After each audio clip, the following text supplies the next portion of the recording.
I'm going to share with you, after working with 500 plus enduro racers, what the best body weight is for an enduro racer. So you know whether you need to bulk up or trim down so you can use less energy when you ride and get the results that you actually deserve on race day. So we're going to look at some footage here from Enduro Life Media from a hard enduro. I don't know how to pronounce the hard enduro, but the name's up there. There's three things that you need to know to be able to find the perfect body weight. The first thing that you need to know, there's some wild scenes here at the start of this video. The first thing that you need to look at is maximum strength. So if you have a look here for these guys, the bikes they're riding probably 300s, right? 300 might weigh about 110 kilos once you've got it all filled with, fuel and oil and all the gear on it. Plus you've got the rider on top of that. So if we have a look here, if we pause the video for a sec, we've got bike at 110. Let's say the rider weighs about 90 kilos, okay? So this particular rider here, he's got 200 kilos that he needs to be able to wrestle around and tackle when he's going up these hills. More so when he comes off, okay? So when that bike's on the floor and he's got to get it up again, that's 110 kilos he's got to lift off the floor every time, and potentially his body weight as well, okay, if he's falling over. So like for this guy, fair bit of weight that's getting up, and then you've got the slippery, uneven conditions that you're working with as well. So the stronger you can get yourself, the lighter the 110 kilo bike feels. If you can get the 110 kilo bike to feel lighter, it just means you'll use a lot less energy when you go and ride. And especially when you're going through tougher sections like this, every time you're picking the bike up, if you can get yourself stronger and it feels lighter, you're using a lot less energy than someone who's not as strong. So the thing that helps a lot with actually being strong on the bike is actually being heavier.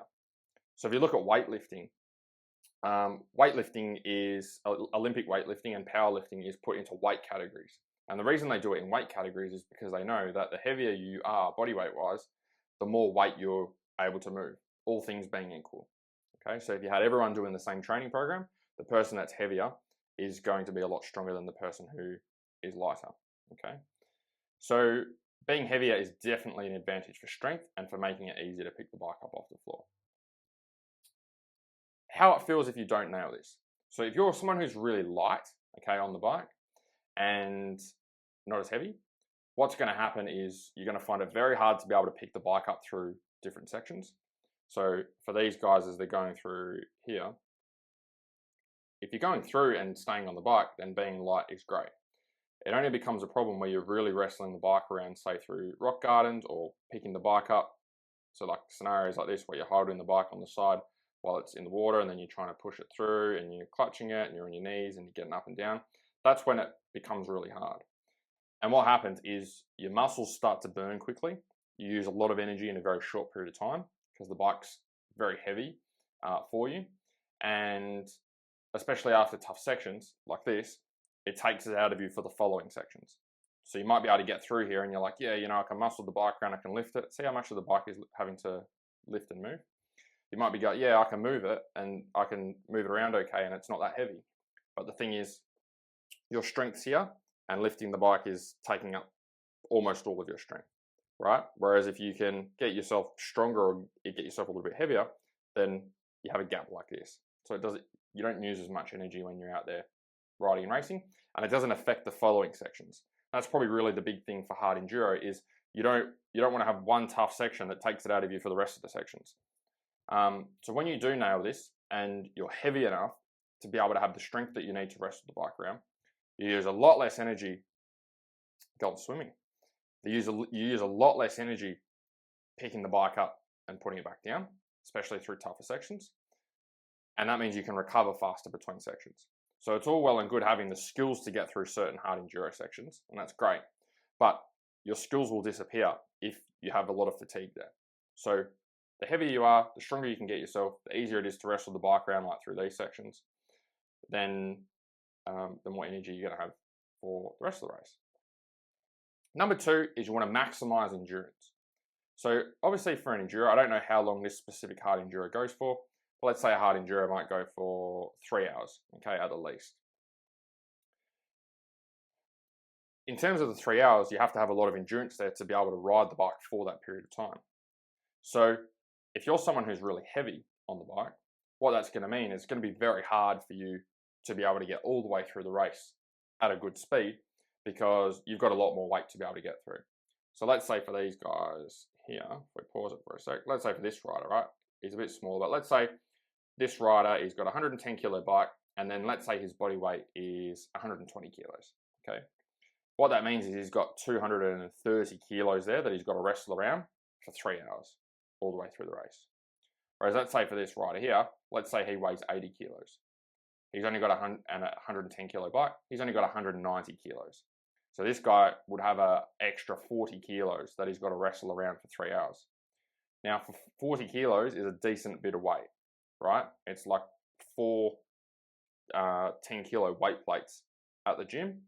It's 2 bags of cement. Like a normal size bag of cement is 20 kilos. So 40 kilos is 2 bags of cement. So imagine carrying 2 bags of cement extra on your bike and having to ride with that, right? That's the type of weight that we're talking about that you have to move. So in terms of endurance, being lighter is actually better. The lighter you can be, the better. Like if you look at a marathon runner, they're very skinny. They don't carry much muscle, much fat at all. So the less mass you've got, the easier it is for you to get through the 3 hours. How it feels if you don't nail this. So if you are too heavy, okay, and you're not light enough on the bike, long rides will wear you out. You'll tend to get out of breath very easily because even just simple stuff like this, even when you are on the bike, it feels very hard. You're not as nimble, you're not able to move around as well. Doing things like this is, even though it doesn't look too hard or too demanding, is a lot more demanding for you. So you tend to get out of breath easily, you stop for break a lot compared to the lighter guys. Falling off takes it out of you, so if your body actually goes on the floor and you fall over, it's a lot harder to get a 120 kilo body up off the floor compared to getting an 80 kilo body up off the floor. So you tend to be in survival mode a lot and tend to struggle with doing multi-day rides because your recovery is not very good because you've got a lot of mass to be able to move. You wear yourself out a lot. Because you wear yourself out a lot because you might be heavier, it takes a lot longer for you to be able to recover, both on the racing day and then in the following racing days as well. So if you can nail this and you can get yourself light enough, you'll find that you can just keep riding and riding and riding. You got like this energy tank or this endurance wall where you can just keep going, riding and riding and riding. And you can do multi-day rides, no dramas. Okay, if everything goes smoothly, you're not wrestling the bike around too much or having to pick it up and down off the floor. So like, let's say like someone like maybe like Graham Jarvis, very efficient, okay, doesn't use much energy, high level of skill. Then being lighter in that scenario is definitely better because he's not wrestling the bike around as much as some of the other guys that don't have those level of skills. Number 3 is maximum staying power. These bikes are taking a beating. Maximum staying power, in what I mean by this is the perfect body weight for it to be perfect for you, you have to be able to maintain it, right? If you're always jumping around like and it's too hard to stick to, or you have to go like really, really strict on the diet and cut off your social life and you can't go out on the weekends to get to a particular body weight and you know you can't sustain that, then that would have hurt. It's a tough section, that one. It's like a little step up. It's a supercross jump. Then you're not going to be able to get to the right way because you're not going to be able to do the things that keep you there. You're going to find it very challenging and very hard and probably just give up and go, it's too hard, I'll focus on something else. So the thing that's going to help you to be able to have maximum staying power at a particular body weight is finding a way of eating that's easy to stick to. That still allows you to be able to have your favorite foods. So like what we do with our guys is we get them, we put together meal guides and plans for them that use foods that they actually like. We take all the foods out that they don't like.